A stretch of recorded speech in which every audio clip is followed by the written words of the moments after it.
Selamat pagi, sejahtera, shalom Ibu Bapak, Saudara-saudara jemaat sejahtera di DKI Jakarta yang diberkati Tuhan. Salam sehat semua. Saudara-saudara, salam dalam damai sejahtera Tuhan Yesus. Pagi ini saya menyapa Ibu Bapak, Saudara-saudara yang mungkin sedang mempersiapkan diri untuk melangkah berkarya, untuk beraktivitas. Saya mengajak kita semua, mari kita nikmati anugerah Tuhan yang paling indah. Mari kita menghadap kepada Tuhan di dalam doa syukur, dan biarlah Tuhan menaungi kita di hari ini dengan firman-Nya. Mari kita satu dalam doa.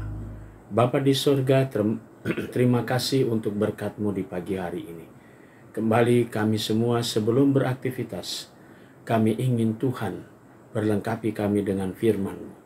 Karena itu karuniakan Roh Kudus-Mu yang melengkapi kami dan memampukan kami untuk mengerti firman Tuhan. Dan firman Tuhan kami bawa dan kami nyatakan itu sebagai pedoman dalam hidup kami melangkah dan berkarya, sehingga kami senantiasa tetap setia untuk memberlakukan kehendak Tuhan.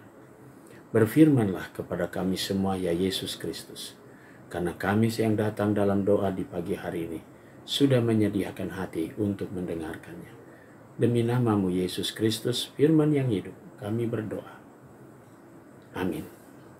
Saudara-saudara, di pagi hari ini pembacaan Alkitab kita terambil dalam kitab Maliaki pasalnya yang kedua ayat 5-11 dan penekanannya pada ayatnya yang ke-7. Sebab bibir seorang imam memelihara pengetahuan dan mencari pengajaran dari mulut, dan orang mencari pengajaran dari mulutnya, sebab dialah utusan Tuhan semesta alam. Demikian firman Tuhan. Judul yang menjadi landasan renungan kita berkata, pengajaranmu harusnya memberkati. Saudara-saudara yang Tuhan Yesus kasihi, jabatan imam bukanlah jabatan sembarangan untuk konteks bangsa Israel.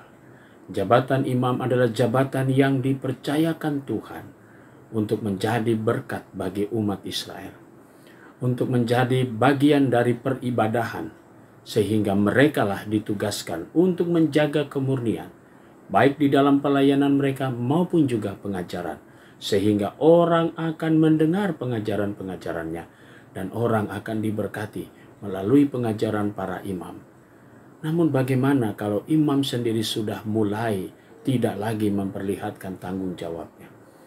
Dan inilah yang menjadi penekanan Maliaki dalam tugas sebagai utusan Allah untuk memberikan peringatan tadi, bahwa seharusnya sebab bibir seorang imam memelihara pengetahuan dan orang mencari pengajaran dari mulutnya, sebab dialah utusan Tuhan semesta alam. Sehingga melalui perkataan dan perbuatan, seorang imam harus menjadi saluran berkat bagi umat Tuhan.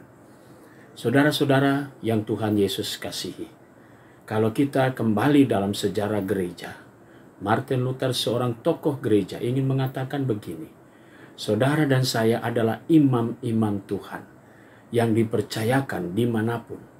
Dan karena itu, dari bibir seorang imam, dia harus memberitakan tentang pengetahuan dari Tuhan. Dan dari seorang imam, dia mampu mengajarkan segala yang dititahkan Tuhan kepadanya, sehingga orang mendengarkannya. Sebab apa? Sebab saudara dan saya yang adalah imam, kita semua adalah utusan Tuhan.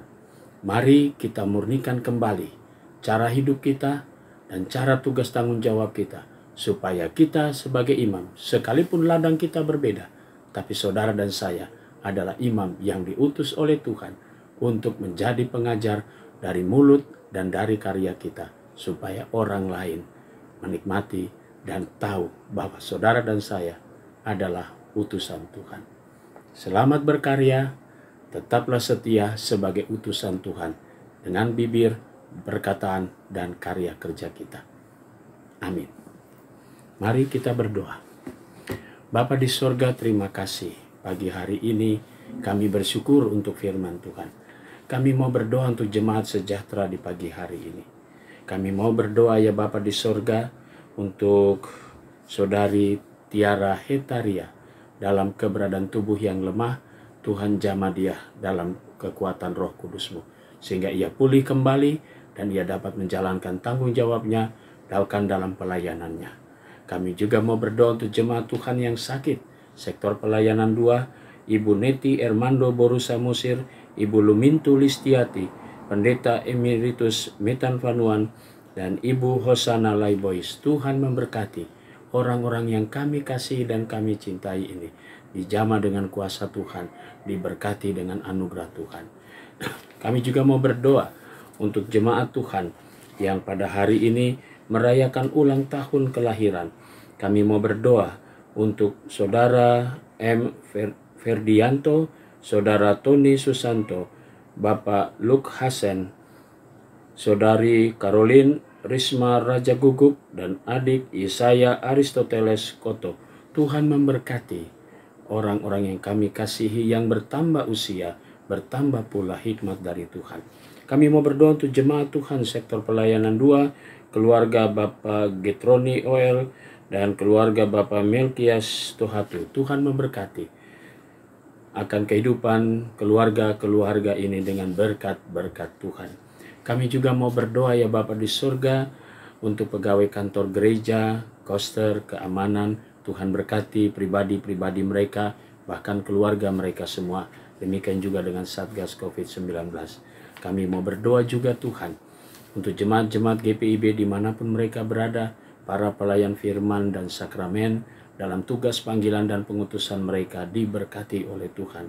Kami juga mau berdoa ya Bapa di surga di pagi hari ini untuk Majelis Sinode GPIB selaku pimpinan. Tuhan Yesus memberkati.